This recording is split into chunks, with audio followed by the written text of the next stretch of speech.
야금술, 반짝이는 보석을 찾아서. 알비나 화이트, 만돌린 즈음. 목차. 1. 야금술이란? 2. 야금술사의 준비물은? 3. 직접 야금술을 해보자. 4. 정식으로 야금술을 배워보자. 5. 광석을 판별해보자. 6. 야금술의 백미, 보석을 캐보자. 7. 야금술 지역에 대해 자세히 알아보자. 8. 야금술 기술에 대해 알아보자. 9. 컬렉션북, 보석을 모아보자. 10. 마치며. 1. 야금술이란? 야금술이란 어떤 것인가? 단순한 의미에서 야금술이란 강이나 바닷가에서 광석의 조각이나 보석을 채취해내는 일을 말한다. 하지만 야금술의 묘미는 그것뿐만이 아니다. 여기선 야금술을 하기 위해 필요한 것, 야금술을 하는 법, 야금술 팁들을 설명해 볼 것이다. 2. 야금술사의 준비물은? 야금술사의 필수 장비라고 하면 누구나 야금채라고 할 것이다. 물론이다. 야금채 하나면 초보 야금술사나 상위 야금술사 모두 준비가 완료된다. 하나 팁을 주자면 야금채에는 꼭 축복을 걸어주자. 종종 야금을 하다 보면 내구도가 없어서 아쉬움을 뒤로하고 떠날 때가 있다. 이를 방지하기 위해선 축복을 권장한다. 3. 직접 야금술을 해보자. 일단 이리아 대륙 곳곳의 잡화점에서 파는 야금채를 구입하였다면 우리가 해야 할 것은 해변이나 강가에 반짝이는 곳을 찾는 것이다.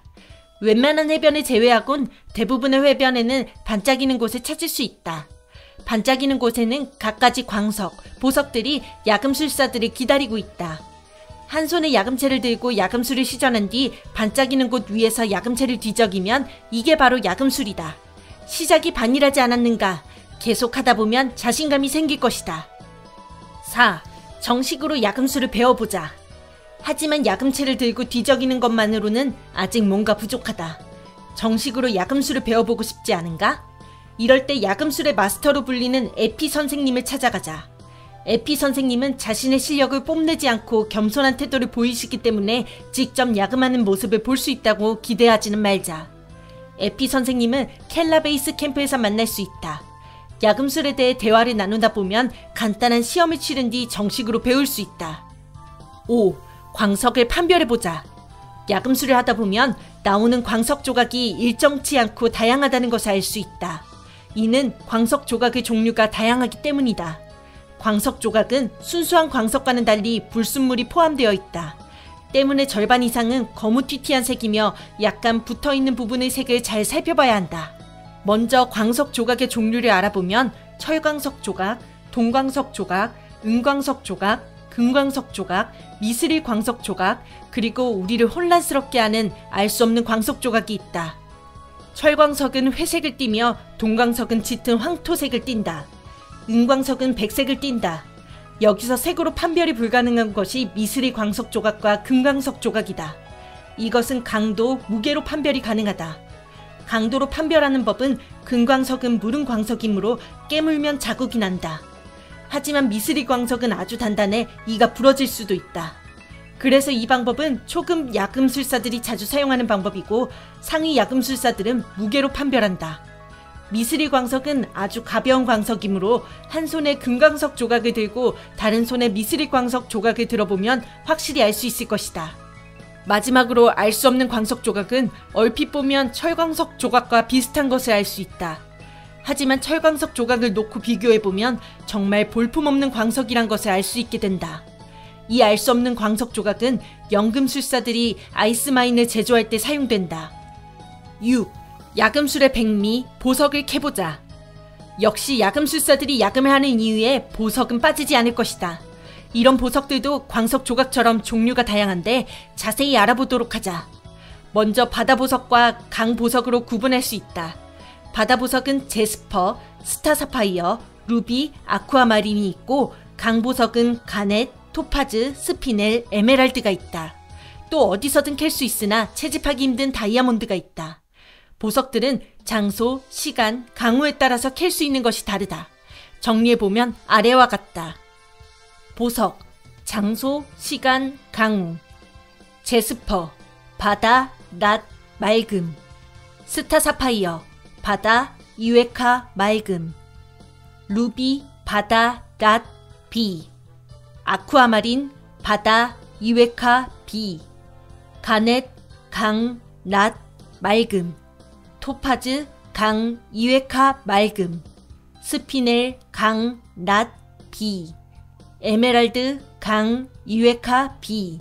다이아몬드, 강, 바다, 랏, 유에카, 맑음, 비. 보석의 모양은 개성 만점이라 보면 딱 알 수 있다. 그러므로 여기선 굳이 판별법을 쓰지 않도록 하겠다. 7. 야금술 지역에 대해 자세히 알아보자. 이디야 전 대륙 곳곳에서 야금지를 찾을 수 있다. 여기선 자세히 알아보도록 하겠다. 먼저 해변 야금지가 4곳이 있다. 켈라 해변, 라노 해변, 콘누스 해변, 코르 해변이 있다. 켈라 해변 야금지는 켈라 베이스 캠프에서 선착장 쪽으로 나오면 발견할 수 있다. 장점은 초보자가 야금하기에 편하다는 것이 있겠다. 라노 해변 야금지는 무유 사막 아래쪽에 넓게 펼쳐져 있다. 장점은 넓고 경치가 좋다. 콘누스 해변 야금지는 엘프마일인 필리아에서 나와 롱가 사막 아래쪽에 2군데에 걸쳐서 있다. 사람들의 방해를 받지 않고 편하게 할 수 있다는 장점이 있다. 마지막으로 코르 해변 야금지는 원주민의 마을 코르 마을의 북쪽에 위치하고 있는데 이곳은 필자가 참으로 강력 추천하는 야금지이다. 반짝이는 곳도 많고 빨리 생기기 때문에 자주 가는 야금지이다. 그 다음으로 강 야금지는 이리아 대륙을 통틀어 한 곳밖에 존재하지 않는다. 바로 에르케 폭포 야금지이다. 이곳은 가려면 뗏목을 타고 가야 한다. 스위트강 상류에서 뗏목을 만들 수 있는데 타고 내려오다 보면 2갈래의 물길이 나온다. 이 중 남쪽 물길을 선택하면 추락하면서 사람의 손때가 덜 묻은 에르케 폭포 야금지가 나온다. 사람들도 적을 뿐더러 필자의 경험으론 다른 곳에 비해 희귀한 강석이 더 잘 나오는 것 같다. 어쨌든 이곳은 강 보석을 채취할 수 있는 유일한 야금지다. 그렇기 때문에 상위 야금술사들이 뗏목을 타고 자주 들르곤 한다. 필자인 나도 야금술사로서 자주 가서 보석을 캐곤 한다. 단점이라면 눈에 잘 띄지 않는 반짝이뿐일 것이다. 하지만 야금지 베스트 1위를 뽑자면 여기라고 해도 과언이 아닐 것이다. 8. 야금술, 기술에 대해 알아보자. 현재 야금술은 많이 발전하여 얼마 전까지 불가능이라고 여겨졌던 한 번의 세광석 조각 캐기가 가능하여졌다. 따라서 많은 야금술사들 사이에서 야금술이 더욱 활성화되는 계기가 되었다. 필자도 이것의 영향으로 현재 야금술 수련에 정진하고 있다. 야금술을 하면 먼저 스태미나가 늘어난다.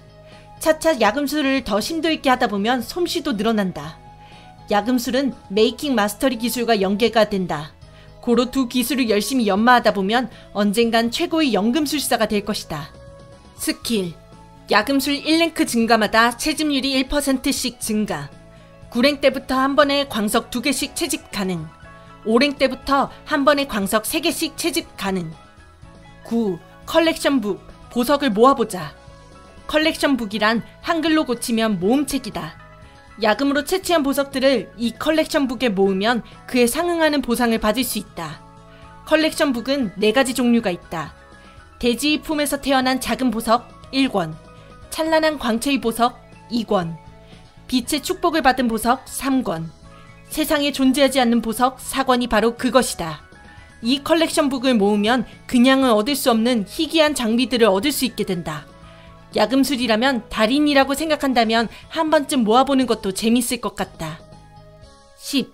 마치며, 야금술이라는 것은 그저 무의미하게 해변이나 강가만 뒤적이는 것이 아니다.